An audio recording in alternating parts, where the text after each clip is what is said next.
Hani, selamat pagi. Assalamualaikum Mbak Indah. Pagi, waalaikumsalam. Aduh, pagi-pagi sudah diganggu sama MCT. Mohon maaf ya. Oh, nggak apa-apa, santai.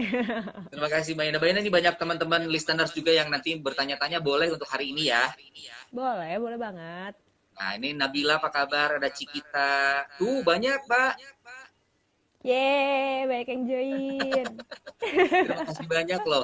Ini kayaknya pertanyaan untuk hari ini kayaknya akan Mm-mm. sangat berguna untuk mereka yang melakukan pekerjaan segalanya di rumah gitu Mbak. Ya, Amin, semoga ya, semoga bisa memberikan manfaat dan hal-hal positif lainnya.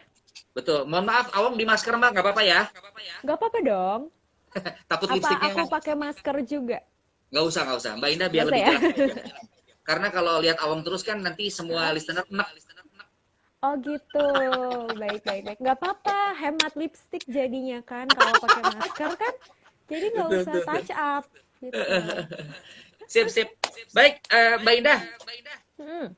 aktivitas hari ini atau mungkin keseharian setelah pandemi corona ini apa? Di Mm-mm. rumah aja atau tetap membuka layanan konsultasi, Mbak? Jujur di rumah aja. Jadi layanan konsultasinya pun memang dialihkan ke online sih sebenarnya. Hmm, Ya paling kalau nggak konsultasi online ya kayak dari kemarin juga memang udah beberapa hari belakangan ini memang lagi sering eh, apa ya kayak live bareng sama siapa gitu. Terus misalnya hmm. ngisi-ngisi seminar online gitu. Ya sambil sedikit memberikan edukasi juga lah sama halayak lebih luas terkait kesehatan mental gitu. Betul, betul. Itu ada yang nanya Mbak Indah kapan pulang ke Bogor katanya. Hah? Siapa yang nanya? Itu dia Frida siapa nggak kapan kelihatan? pulang ke Bogor?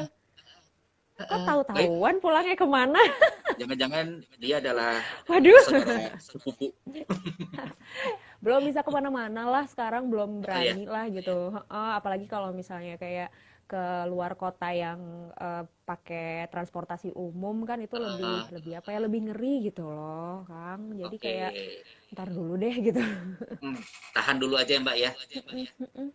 Oke, terus ini banyak juga nih dari siapa? Kinan, Laksani, Hai apa kabar? Desti Andes tuh Mbak, kan rumahnya deket Mm-mm. aku. Desti Andes tuh yang di Bogor katanya tuh. Iya ya, hai halo. Gue gak tahu gak. Ini tetangga sombong nih. Enggak, soalnya di Bogor itu rumah suamiku sebenarnya. Oh Jadi kayak gitu. aku juga masih kayak belum terlalu ngeh gitu loh sama ini di kondisi di Bogor gitu. Jadi kayak Oh gitu. kalau di Bandung kan memang rumah orang Di tuaku. Bandung ya. Jadi dan dari lahir di sana gitu. Jadi Hmm, kayaknya lebih lebih familiar lah kalau Bandung. oke, sip. Mbak Indah, nanti juga kita mau buka-buka pertanyaan boleh di live IG kita ya. Boleh dong. Sip. Nah, Mbak Indah kita akan mulai aja. Jadi listeners, hari ini Mm-mm. kita ketemu sama Indah SJ, PSI atau psikolog. Beliau juga Mm-mm. pernah menjadi salah satu finalis dari Hijabhan, betul ya? Betul. Aduh. Terus juga TV host juga, founder dari satu produk, kemudian juga owner juga, seorang istri, seorang Kartini untuk suaminya. Wah, hebat. Amin. Oh iya, ini tanggal 21 ya? Iya, Aduh, tuh saya kan lupa. lupa kan Kartini aja Iya. lupa. Enggak, udah kelamaan di rumah jadi sampai lupa tanggal. Oke, oke, Oh Alvin iya terima bener. kasih. Sip, ada Junet juga. Mbak, kita ngomong ya, bener nggak sih Mbak kalau kondisi sekarang ini pandemi corona ini bisa mengganggu kesehatan mental, bener nggak sih Mbak?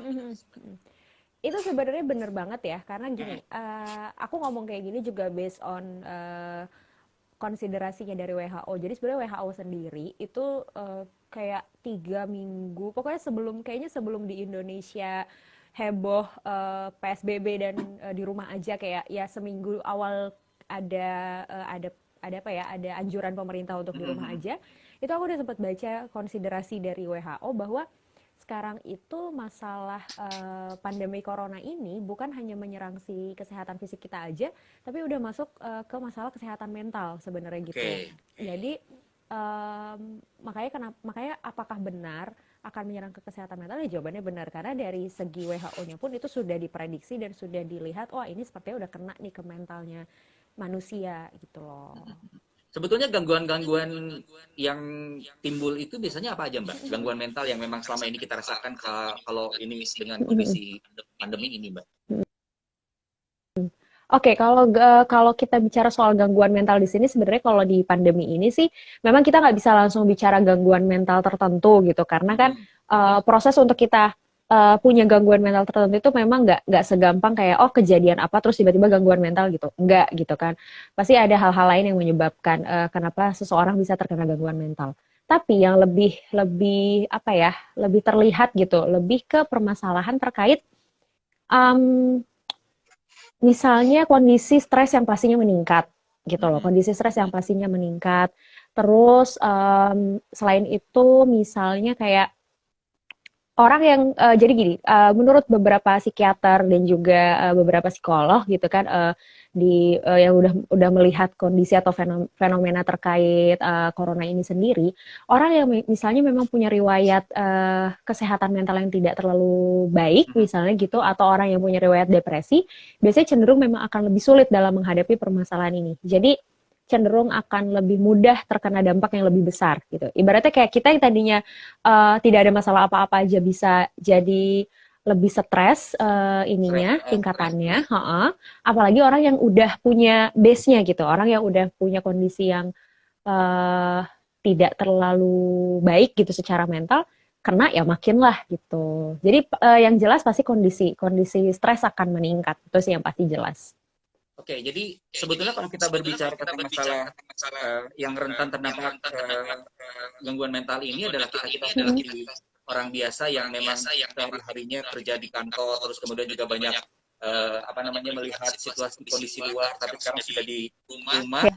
Ini Ya. mungkin bisa terdampak stres juga ya, Mbak ya? Hmm, betul banget. Karena gini, kita itu kan biasanya tubuh kita tuh aktif bergerak ya. Kita dibiasakan Ya. untuk aktif bergerak kemana-mana. Mm-mm. Meskipun misalnya, ya kadang kan ada juga orang yang eh, karena kerja terus dia stres juga. Tapi akan berbeda jatuhnya ketika kita yang tubuh kita yang biasanya aktif bergerak keluar rumah, terus sekarang kita dipaksakan untuk diam di rumah. Kenapa di sini Oke. saya bilang dipaksakan? Karena kondisinya kan bukan kondisi yang kita harapkan ya, bukan kondisi yang memang kita kehendaki gitu. Ini kondisi yang mau tidak mau membuat kita harus yaitu beradaptasi tadi dan namanya proses perubahan. Sekarang kan lingkungan atau kondisi di luar itu sedang berubah ya dalam Ya. tanda kutip. Jadi yang namanya perubahan itu pasti dibutuhkan penyesuaian, butuh yang namanya penyesuaian. Nah, proses menyesuaikan di sini juga kan uh, tergantung juga dari seberapa besar kita menghendaki si perubahan itu dan menghendaki si penyesuaian itu. Kalau kitanya menghendaki, proses penyesuaian jadi akan lebih mudah. Tapi kalau misalnya kita tidak menghendaki, nah itu yang jadinya bikin bikin stres itu gitu loh. Mm-mm. Oke, oke, oke. Jadi balik lagi sama kita sendiri ya. Mm -mm, mm -mm. Mbak, kalau ngomongin tentang masalah gangguan mental begitu ya, ini sebenarnya normal nggak sih untuk orang-orang seperti kita yang Mm-mm. sebelumnya belum terdampak dengan stres gitu, Mbak?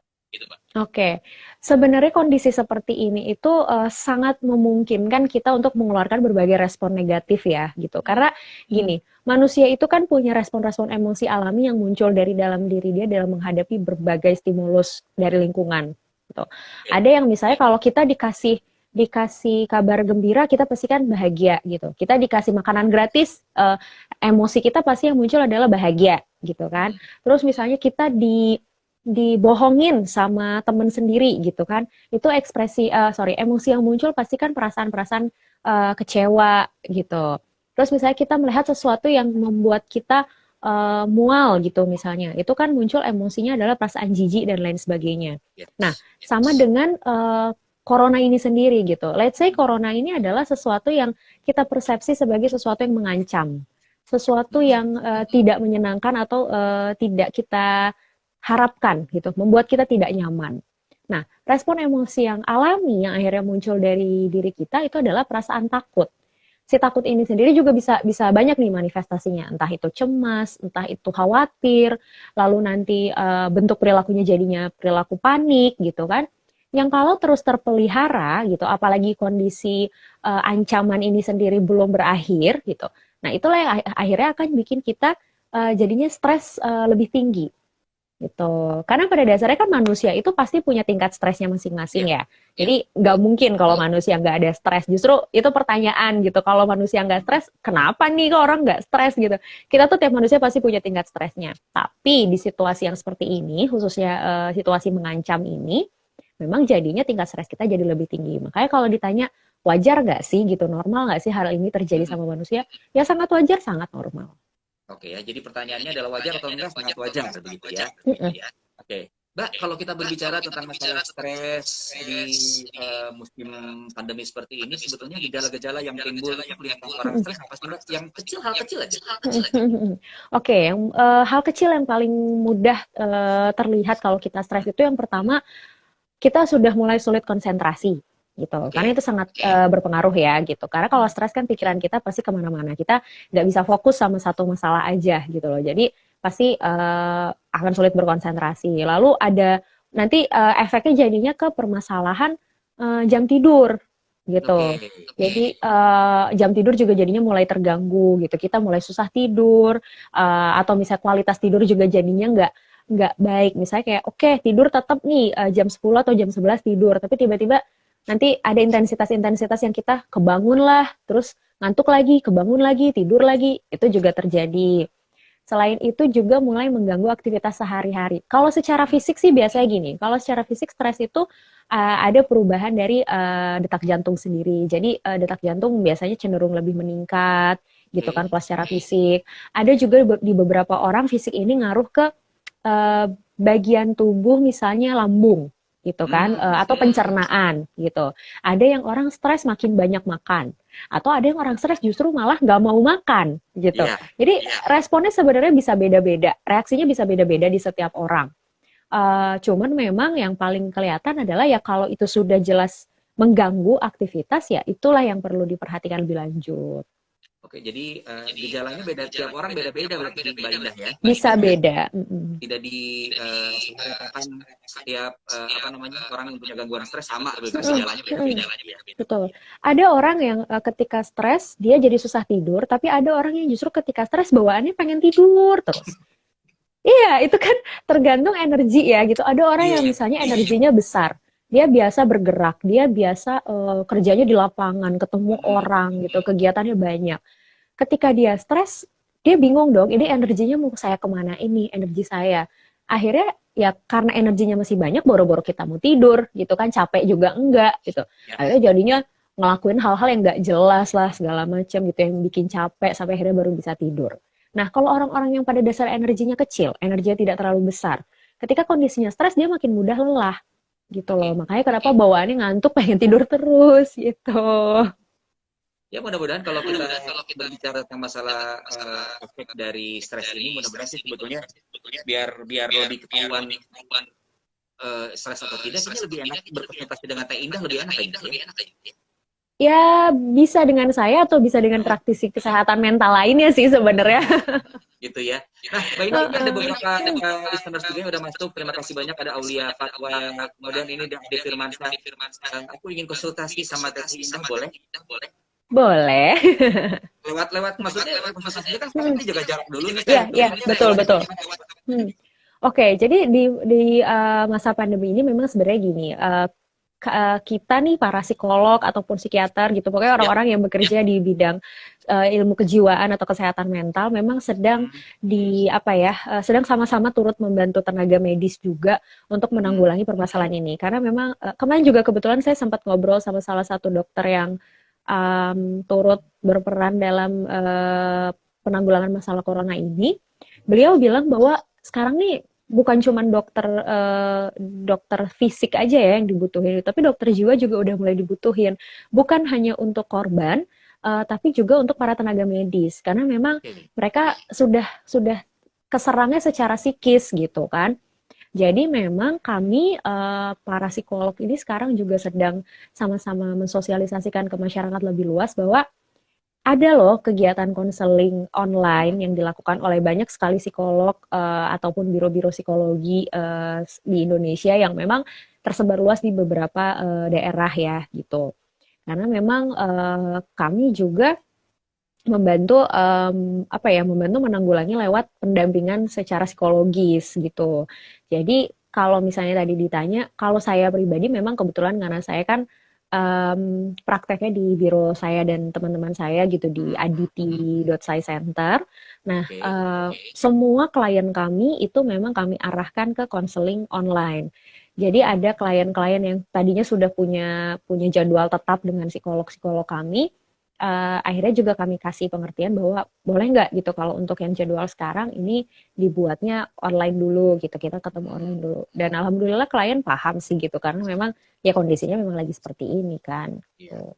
Baik, jadi buat listener sekali lagi yang ingin mencoba untuk nanti konsultasi dengan Mbak Indah, tadi langsung kemana Mbak Indah? Cara online-nya?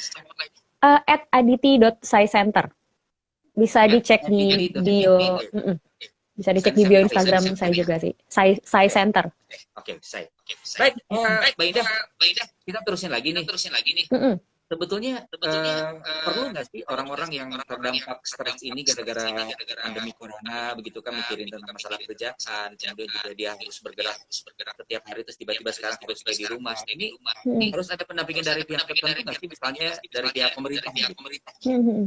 Kalau kita bicara soal pendampingan dari pihak tertentu, jelas pasti ada ya. Karena di kondisi seperti ini kan kita nggak bisa cuma ngandelin salah satu pihak doang, menurut saya gitu. Kalau kita bicara pendampingan dari pemerintah, saya rasa kerjanya pemerintah juga udah capek banget. Sekarang ya udah ekstra banget gitu. Jadi ya udahlah gitu. Kita lapisan masyarakat yang lain yang kenapa sih kita nggak turut membantu. Misal kalau tim tenaga medis itu sudah membantu lewat penanggulangan secara langsung ya, secara medis gitu kan. Nah, terus kita nih lapisan masyarakat yang lain bisa bantu lewat apa? Nah, hari ini nih misalnya kita gitu kan, kita ngebantunya lewat apa sih Kang gitu? Kita ngebantunya lewat memberikan edukasi lebih luas kepada masyarakat gitu. Atau misalnya kayak kalau tadi saya gitu, saya tenaga ahli di bagian psikis, ya udah saya membantunya lewat pendampingan secara psikologisnya gitu. Ada juga beberapa orang yang sekarang kan sudah melakukan donasi-donasi gitu kan, membuka donasi, terus ada yang mulai membagikan makanan-makanan gratis ke orang-orang yang ada di pinggir jalan gitu. Nah, itu juga proses pendampingan sih menurut saya yang bisa dilakukan gitu. Sama proses pendampingan lain sih yang sebenarnya menurut saya mungkin orang mikirnya kayak masa sih yang kayak gitu bisa dilakuin, tapi sangat mudah dilakukan adalah ya itu tadi gitu, kita membantu dengan memberikan kata-kata positif setiap hari melalui misalnya platform media sosial kita gitu. Banyak sekali orang sekarang kan pakai media sosial ya gitu, apalagi anak-anak muda gitu, anak remaja gitu, itu kan banyak sekali yang pakai. Nah, ya udah gitu, kenapa nggak dicoba si platformnya ini sebagai tempat ya untuk kita sama-sama memberikan edukasi dan pengingat kepada semua orang bahwa ya kasus ini memang harus dihadapin bareng-bareng. Oke, ini mudah-mudahan jawabannya bisa memperingan orang-orang yang akan mengalami gejala seperti itu, akhirnya tetap semangat. Ya, juga betul. tapi juga di belakang-belakang kayak profesi teteh dan juga dokter sebagainya juga tetap bisa semangat gitu ya teh ya. Amin. Oke, ini ada ini dari Bill, kita baca dulu yang udah kirimin. Pesannya dibilang dilema kuliah online itu kebebanin tugas. Ya. Begitu. Emang saya belakangan ini nerima banyak banget DM, komen, ataupun kayak curhatan secara langsung dari teman-teman yang memang kuliah online ya gitu, kuliah ataupun belajar di rumah gitu. Memang banyak dari mereka ngerasa kok semenjak kuliah online jadinya tugas tuh kayak berasa makin banyak gitu. Kayak deadline juga makin kejar-kejaran gitu. Ya saya rasa wajarnya gini, maksudnya bukan wajar tugasnya makin banyak jadi wajar, enggak. Maksud saya beban-beban yang kita rasakan dari tugas yang semakin banyak itu menurut saya wajar sekali, apalagi kondisinya sekarang kita yaitu tadi di rumah. Ibaratnya misalnya ketika kita kuliah secara langsung tatap muka, dari 2 jam kita ketemu sama dosen, itu kan pasti nggak bisa dilakukan secara full 2 jam gitu. Kayak dosen 2 jam ngasih materi, nggak dong gitu kan. Pasti dosen juga akan ada waktunya istirahat lah gitu, atau misalnya akhirnya beban presentasi dosen jadinya dipindahkan ke mahasiswa, jadi mahasiswa yang presentasi dan lain sebagainya. Tapi karena online ini, jatuhnya yang tadinya waktu 2 jam itu bisa di-spare kapan dosen istirahat, kapan dosen ngasih materi, kapan giliran anak-anak yang ngomong ke depan. Nah sekarang dalam waktu 2 jam, karena semuanya ini online, Jadi kan ya udah 2 jam ini bisa dipakai dengan lebih padat gitu istilahnya gitu. Jadi memang wajar sekali kalau akhirnya apa ya muncul dilema tersendiri ketika kuliah online ini. Kalau misalnya cuman sekali 2 kali kuliahnya mungkin ini masih biasa aja sih gitu kayak oh ya udah gitu nggak terlalu terasa bebannya gitu. Tapi ini kan hampir setiap hari mahasiswa ini menghadapi kuliah online gitu kan hampir setiap hari. Ada yang sampai kalau saya lihat teman-teman saya tuh mereka rapih nih kelihatan gitu kan kalau di kamera kuliah online sama dosen rapi bawahnya masih pakai celana pendek lah bawahnya pakai piyama lah itu banyak banget gitu ya ya gimana gitu kondisinya memang harus harus seperti ini jadi mau nggak mau sih. Iya, iya. Ini dari Rani dibilang, aku sih ngerasa nyaman kuliah online. Karena merasa lebih fokus dan lebih banyak waktu aja buat manage kegiatan lebih baik, katanya Mbak Indah. Nah, ya jadi makanya sebenarnya gini, kondisi stres itu juga tergantung persepsi kita gitu loh. Semakin kita mempersepsi negatif satu kondisi, ya semakin tinggi juga tingkat stres kita, semakin negatif juga stres kita. Tapi kalau kita mempersepsi si kondisi itu dengan positif, itu juga akan membantu si tingkat stres kita jadinya menurun gitu. Sama kayak misalnya tadi Mbak Rani bilang, malah dia nyaman gitu kuliah online. Jadi gini, secara positif kan kuliah online itu justru kayak kita kuliah, tapi kita ibaratnya kita tadinya sebelum kuliah itu kita minimal harus prepare 1 jam sebelum kuliah misalnya. Karena apa? Kita harus mandi, kita harus sarapan, belum lagi ngitung perjalanan gitu dan segala macam. Itu kalau yang kampusnya jarak dekat gitu. Kalau yang kampusnya jarak jauh harus naik kendaraan umum dulu berapa kali gitu. Itu kan waktunya cukup cukup apa ya cukup banyak yang harus disiapkan gitu. Sementara sekarang kuliah online, oke kuliah online jam berapa kelas? Jam 9 misalnya. Ya udah setengah 9 kita bangun masih leyeh-leyeh. Orang kita mau mandi atau nggak mandi juga kan nggak ada yang tahu gitu kan. Nggak kelihatan gitu. Ya makanya sekarang juga nggak ada yang tahu nih saya di bawah pakai celana yang kayak gimana kan nggak ada yang tahu gitu kan. Jadi memang ya itu kalau kita melihat secara positif ya kita akan menikmati sih situasi ini. Tapi balik lagi kalau kita mempersepsi ini dengan aduh kuliah online capek, tugas makin banyak, mata jereng ngelihat layar laptop terus gitu kan, kepala pusing karena kena kena sinar terus gitu. Ya pertanyaannya gini, kalau kalau kita mulai lelah karena melihat layar terus, setelah kuliah kita ngapain? Ya setelah kuliah kita lanjut medsos kan, gitu. Nah ya iyalah gitu loh, kita tidak memberikan waktu istirahat untuk mata kita. Jadi memang semuanya balik lagi ke persepsi dan sikap kita dalam menghadapi masalah ini sih. Oke, jadi segala sesuatunya harus positif thinking terus ya Teh ya. Betul. Nah, terus kalau kita berbicara tentang apa sih yang harus kita lakuin Mbak Indah kalau orang-orang di sekitar kita ngalamin hal seperti yang tadi kita sebutin itu? Kalau kita melihat orang-orang di sekitar kita mengalami, memang hal pertama yang perlu kita lakukan adalah yang memberi dukungan secara moral dan juga sosial ya, gitu. Karena gini, pada dasarnya kan ketika seseorang mengalami kondisi stres, yang paling dia butuhkan itu adalah tempat untuk berbagi, gitu loh. Nah, kita sebagai orang yang ada di sekitarnya inilah gitu yang memfasilitasi si tempat untuk mereka bisa membagi apa sih yang mereka pikirkan, apa yang mereka khawatirkan, apa yang membuat mereka merasa cemas dan lain sebagainya gitu. Kalau misalnya memang karena gini, ada beberapa orang yang merasa nggak deh, nggak usah cerita gitu, nggak deh, nggak mau cerita. Nah, kadang memang butuh waktu untuk orang berani atau apa ya, atau mau lah gitu, mau untuk menceritakan apa sih yang sebenarnya lagi dia rasakan. Nah, kita sebagai orang yang ada di sekitarnya ya udah sabar aja gitu. Jangan misalnya kayak kenapa sih lo gitu, kok kayaknya sekarang lesu banget akhir-akhir ini gitu. Terus misalnya orangnya bilang nggak apa-apa. Oh ya udah deh nggak apa-apa. Nah, jangan gitu juga gitu kan maksudnya. Itu ya itu berarti kita harus bedain mana kepo, mana care gitu kan. Kalau cuman sekedar oh ya udah deh kalau gitu ya udah nggak apa-apa kan ya udah gue cabut ya gitu. Nah, itu mungkin dari bentuk kepo gitu. Tapi kalau bentuk care kan kalau kita ngeliat there's something wrong with him or her gitu kan kita akan mempertanyakan terus gitu. Ketika dia bilang nggak apa-apa, enggak. Lo tuh lagi kenapa-kenapa lagi gitu ya udah cerita aja. Pasti beda. Nah, kalau dia masih belum mau cerita, ya udah kita kasih dia waktu untuk dia sendiri dulu gitu. Nanti juga ujung-ujungnya dia akan nyari kita sendiri kok. Bagus. Nah, terus kemarin kan sempat tuh kamu juga ngobrol bareng sama penggiat pendidikan atau guru gitu teh. Ini banyak orang-orang yang mengeluh karena guru itu terlalu memberikan tugas yang sangat berlebihan untuk anak-anaknya di rumah. Oke. Ini bakal ada juga nggak sih pengaruhnya sama kesehatan mental anak setelah Oh, kegiatan belajar mengajar di rumah yang ya. anak-anaknya jadi aduh sehari itu bisa langsung melakukan 15 tugas loh teh. Ya, ya. Oke, gini, kalau misalnya kita bicara soal beban tugas yang dikasih oleh guru, itu saya rasa kita perlu lihat lebih jauh lagi ya gitu. Beban di sini, beban yang dipersepsi oleh si murid, atau beban yang memang ya bentuknya beban gitu. Karena kadang gini, kalau kita bicara soal beban, tapi kita melihatnya dari sisi persepsinya murid, ya wajar sih menurut saya gitu. Karena ya siapa sih yang seneng dikasih tugas kasarnya gitu ya. Maksudnya kecuali ada orang yang memang, oh saya anaknya ambisius banget, saya anaknya achievement banget gitu. Mana tugas gitu, saya harus kerjain gitu. Kecuali ada yang kayak gitu. Tapi kan mostly pasti di antara kita, aduh gitu. Kita kalau nggak tugas tuh kayak gitu loh. Maksudnya tidak selalu perasaannya langsung oh happy gitu kayak dapat uang berapa ratus ribu terus kita langsung happy gitu kan. Enggak gitu loh.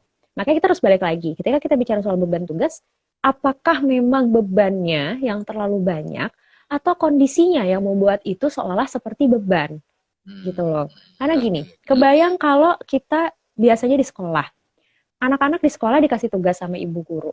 Semua terkendali. Kalau dia tidak paham, ibu guru bisa bantu. Atau minimal dia pasti bisa diskusi sama teman-temannya terkait si tugas ini. Nggak murni dikerjain sendiri kecuali misalnya ujian gitu kan, atau kayak ulangan harian, itu pasti dikerjain sendiri.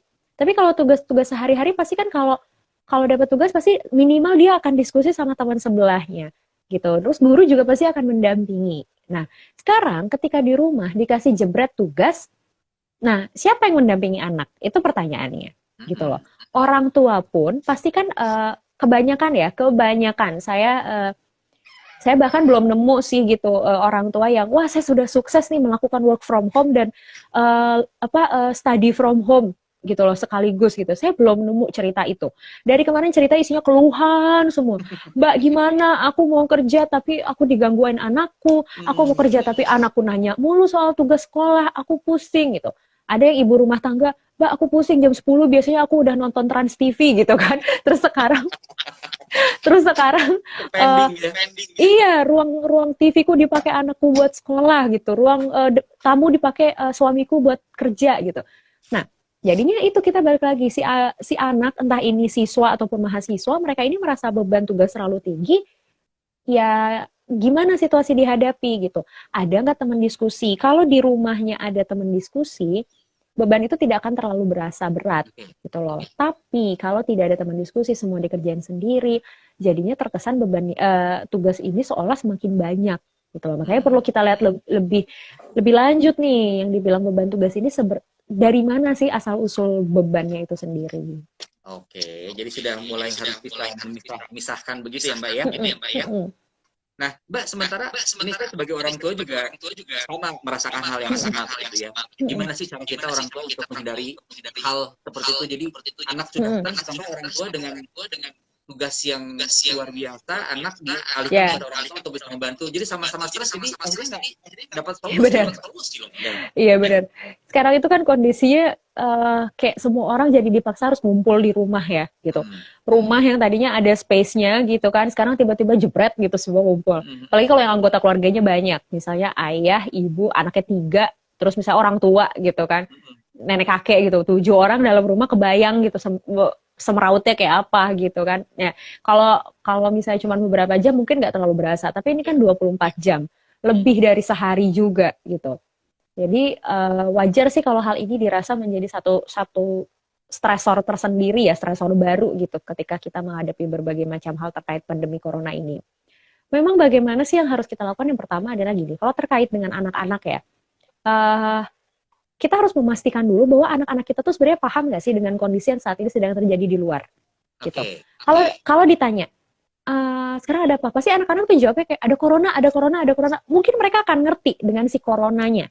Tapi coba kita tanya lebih lanjut, emang kamu tuh tahu corona apa? Virus kan mah, misalnya gitu.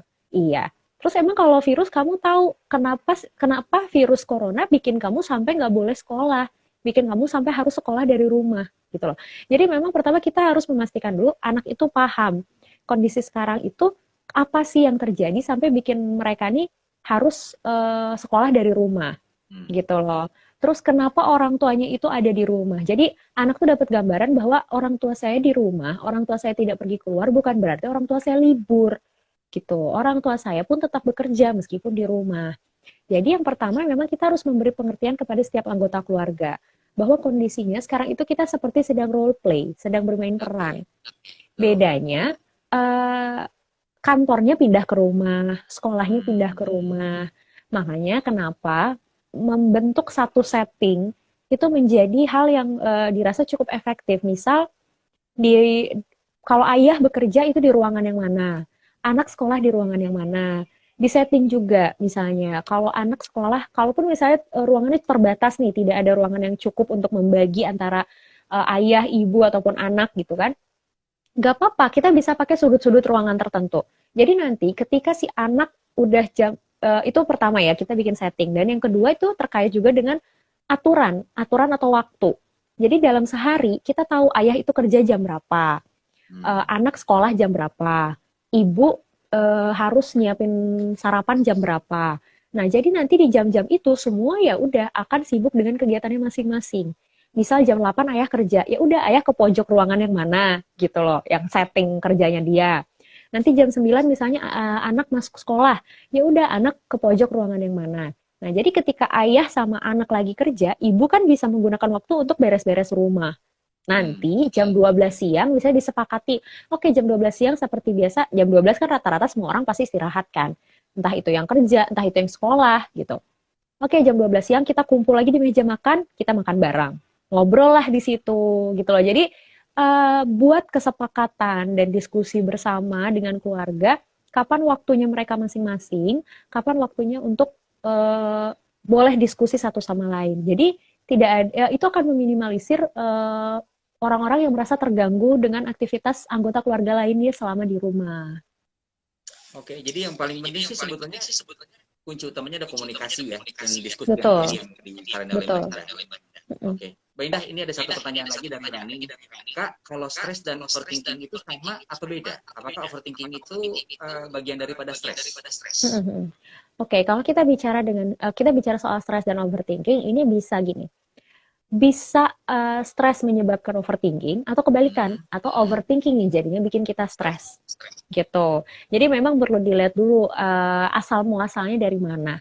Misal gini, kita menghadapi si permasalahan corona ini gitu kan. Terus setiap hari kerjaan kita ngeliatin berita terkait corona terus. Kita Hmm. liatin terus, kita cari terus informasinya, kita baca, kita lihatlah korban positifnya udah berapa, kita lihatlah angka angka sembuhnya berapa gitu kan. Kita lihat juga di luar negeri kondisinya seperti apa. Kita cari terus tuh. Nah, lama-lama kan otak kita juga jadinya terlalu banyak bekerja ya, Kang ya. Hmm. Tuh. Kita kan sebagai manusia tuh pasti badan kita tuh punya kapasitas minimal Yes. dan maksimalnya gitu. Ketika kita terlalu nge-push diri kita terlalu keras, akhirnya kan ada sesuatu yang bekerja melebihi kapasitasnya. Let's say di sini otak. Otak kita berpikir terlalu keras, terlalu banyak yang dipikirin, terlalu banyak informasi yang dicerna. Nah, itulah akhirnya bikin kita jadi overthinking.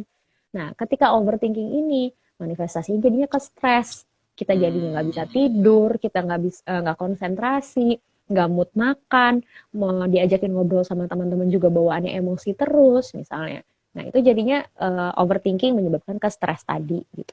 Kalau misalnya dari kondisi stresnya ke overthinking juga bisa. Hmm. Misalnya adanya corona ini bikin kita jadi ngerasa panik, bikin kita stres, bikin kita bingung gitu, kita nggak tahu mau seperti apa. Lalu kita udah mikirnya kemana-mana, mikirnya, aduh ntar bulan depan gimana ya, saya masih bisa jalanin hidup apa enggak. Terus misalnya, aduh saya udah mulai batuk-batuk, aduh sesek juga, apa saya kena corona ya, jadinya overthinking gitu loh. Jadi memang kita harus lihat dulu asal muasalnya itu dari mana, awal mulanya seperti apa gitu loh. Tuh ya tadi buat Rani kalau nggak salah ya. Nah, mudah-mudahan terjawab sama jawaban Mbak Indah. Mbak Indah, kalau kita Hmm, berbicara tentang masalah tips gitu ya, untuk cara menjaga kesehatan mental kita selama pandemi corona ini, baik untuk hmm, kita sebagai orang tua dan juga untuk anak-anak di rumah begitu. ya, Gimana, Teh? oke. Yang pertama, ini mungkin terkesannya klise ya, ini terkesannya klise tapi benar gitu. Yang pertama adalah nikmatin setiap prosesnya. Jadi, kenapa saya bilang nikmatin setiap prosesnya? Karena gini, ketika kita lagi kondisi corona ini, kita kan pasti ngerasa cemas, kita pasti ngerasa frustrasi, kita ngerasa panik gitu loh. Ya nggak apa-apa, kita kita rasain aja karena memang itu tadi itu wajar. Itu tuh gimana ya? Kayak respon emosi alami gitu loh, kayak naluriah muncul dari dalam diri kita. Kita kalau sekarang ngeliat harimau depan kita, siapa sih yang diem aja? Pasti kan takut gitu kan, kayak oh gitu kan, pasti kaget gitu loh. Nah, lagi dalam kondisi harimau di depan kita, masa sih kita bisa kayak nggak kaget hai gitu kan, nggak mungkin gitu loh ya, karena itu muncul secara alami. Sama kayak bersin deh, kalau kita bersin otomatis pasti mata kita tuh tutup gitu. Pernah nggak kang ngeliat orang bersin matanya kebuka? Nggak pernah kan? Ya iyalah, karena kalau misalnya kita bersin mata kita kebuka, itu si bola mata kita justru malah bisa keluar katanya. Jadi memang menurut ahli kesehatan, justru kalau kita bersin dan mata kita nutup, itu tuh respon yang sangat alami dan natural yang nggak bisa kita atur gitu loh. Justru kalau kita paksakan untuk mata kita terbuka, itu akan bahaya untuk kesehatan kita. Sama seperti masalah kesehatan mental gitu. Kalau kita paksakan diri kita happy di tengah ancaman, di tengah situasi yang berbahaya, itu yang akan bahaya buat kesehatan mental kita. Jadi, kalau dalam situasi seperti ini kita merasakan hal-hal yang negatif, nggak apa-apa. Kita biarkan diri kita merasakan itu, tapi membiarkan di sini tuh bukan berarti jadinya, oh ya udahlah gue sedih selamanya, ya udahlah gue stres selamanya, ya nggak juga gitu. Kalau misalnya sudah mulai dirasa mengganggu dan kita tidak nyaman, artinya sudah saatnya kita mencari kebahagiaan kita gitu loh. Jadi sebenarnya terminologinya cuma dua. Yang pertama nikmatin prosesnya, yang kedua jangan lupa bahagia gitu loh. Jadi saya nggak bilang harus bahagia. Kenapa? Karena kalau harus bahagia terkesannya dalam situasi apapun kita harus bahagia. Kayaknya panik dikit nggak boleh, stres dikit nggak boleh, cemas dikit nggak boleh. Padahal nggak apa-apa, boleh kita merasakan semua emosi negatif, tapi setelah itu kita cari sesuatu yang positif dengan jangan lupa bahagia tadi. Bahagianya dengan cara apa? Ya itu dengan cara masing-masing. Karena tiap orang caranya beda-beda. Saya bahagianya ngapain? Saya bahagianya nonton drama Korea, misalnya gitu kan. Kan itu pasti beda sama sama Kang Awang dong gitu kan. Gak tahu ya kalau Kang Awang suka nonton drama Korea juga. Gak pernah ya gitu. Oh ya bener kan. Seru tahu kan. Gitu. Jadi ada orang yang misalnya bahagianya dengan apa? Dengan masak, misalnya gitu. Lah kita kalau yang nggak bisa masak, kalau yang megang pisau aja gemeter misalnya gitu, lo ngapain kita bikin badan kita makin stres hanya karena kata orang masak bisa bikin happy gitu. Meskipun memang ada banyak sekali penelitian yang bilang beberapa cara bisa mengurangi stres, misalnya kayak menulis, mendengarkan musik dengan ritme nada yang rendah gitu kan, terus menuliskan kata-kata positif untuk diri sendiri, itu memang secara penelitian signifikan dalam meningkatkan kesehatan mental kita. Tapi balik lagi, kita nyaman tidak untuk melakukan itu. Itu balik lagi ke diri kita sendiri. Jadi mungkin ada beberapa yang tadi kita ambil maknanya aja. Yang pertama, kebahagiaan kita tuh berbeda-beda setiap orang. Yes. Kemudian juga bagaimana caranya kita untuk bisa merasakan bahagia itu balik lagi sama diri kita sendiri gitu Mbak ya. Betul. Jadi tidak ada kebahagiaan yang dipaksa begitu ya. Betul. Nih ada juga ini dari Ade Firmansyah. Oh ya Mbak, menurut Mbak Indah, cara membiasakan keadaan kita akan demi gini di saat lagi putus sama pacar. Hah, gimana?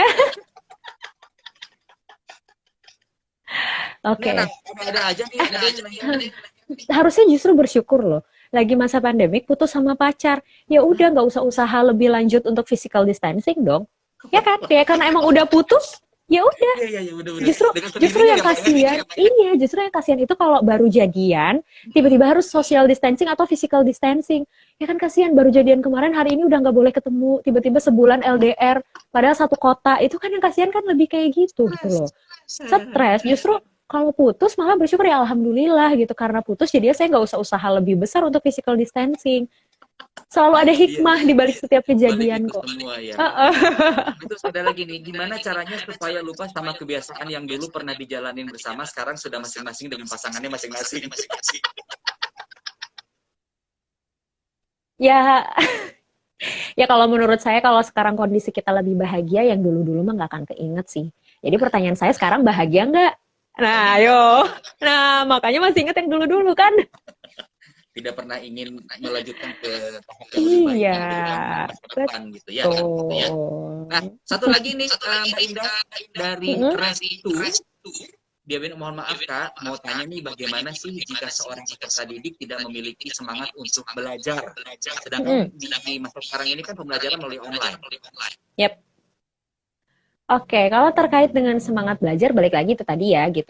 Dalam kondisi sekarang, kayaknya semua orang pasti akan drop ya secara secara semangat ya, gitu. Saya rasa bukan cuma peserta didik aja, gitu. Wah, banyak sekali lah yang terkena dampak dari masalah COVID-19 ini, gitu kan.